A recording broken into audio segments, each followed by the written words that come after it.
In this video, we are going to be talking about the dinosaur Kentrosaurus.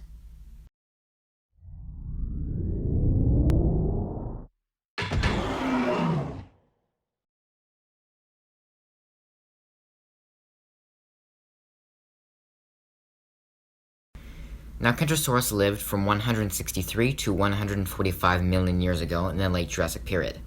Kentrosaurus means prickle lizard or spike lizard, and Ethiopicus is a region in Tanzania where the first bones of this dinosaur was discovered.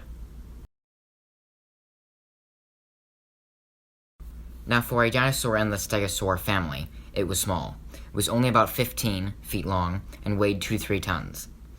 It, however, was closely related to the stegosaurus. It had a small head and a short neck, and about a third of its body was its tail. The front half of its back was covered in a half row of double back plates, just like a stegosaurus. The rest were spikes that pointed towards the tail. At the end of the tail, there were 4 3 to 5 foot long spikes. Now, Kentrosaurus's body, like that of Stegosaurus, the back legs were taller than the front legs, which made the animal point downwards with its head, which helped it eat its food. It was probably a tan color, and its feet were the same as elephants, or sauropods.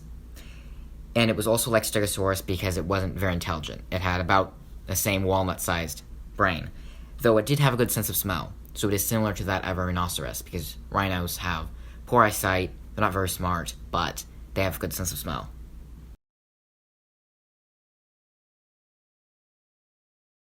Kentrosaurus lived in Madagascar, Tanzania, and other East African countries.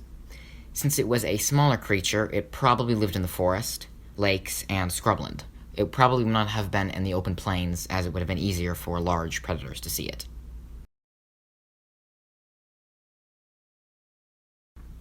Now, something that's interesting about Kentrosaurus is that with the bones we found, there are about 3 females for every 1 male, which, if that's accurate to the population, then it means they would have had herds similar to that of lions.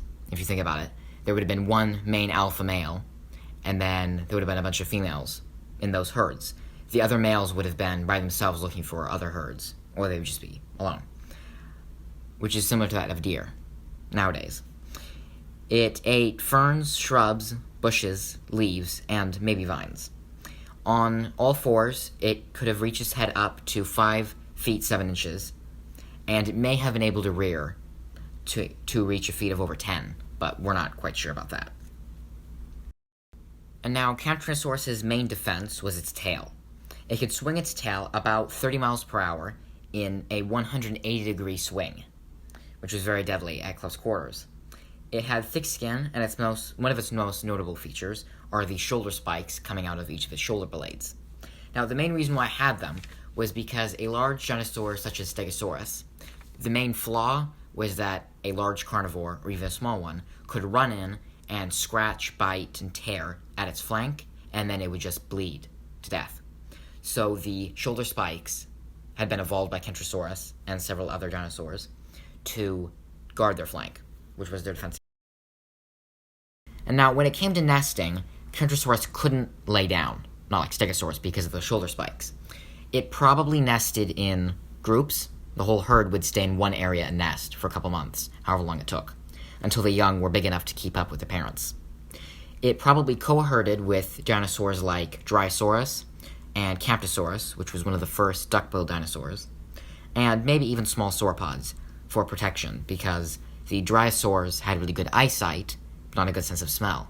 Kentrosaurus had a really good sense of smell, but not good eyesight, so there would be that mutual protection against large carnivores like Allosaurus, which we covered in a previous video, or Ceratosaurus, Torvosaurus, many of the large carnivores of the late Jurassic.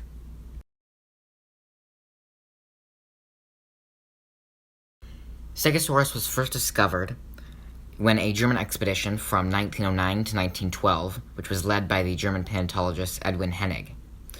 Although no complete skeletons were found during the expedition, over 1,200 bones were discovered, so although this was from many different individuals, we have a piece of every bone belonging to different dinosaurs, so we can reconstruct them, taking the bones from different individuals. Unfortunately, many of these were destroyed in World War II, though some did survive, and photographs of all the bones have survived. This German expedition is very well known in the realm of paleontology because it discovered not only Kentrosaurus, but Allosaurus, Brachiosaurus, many other huge dinosaurs. So it was one of the biggest expeditions of that time. Well guys, thank you so much for watching this video. If you enjoyed it, please consider subscribing as it helps me out a lot to make more content like this. Have a wonderful day.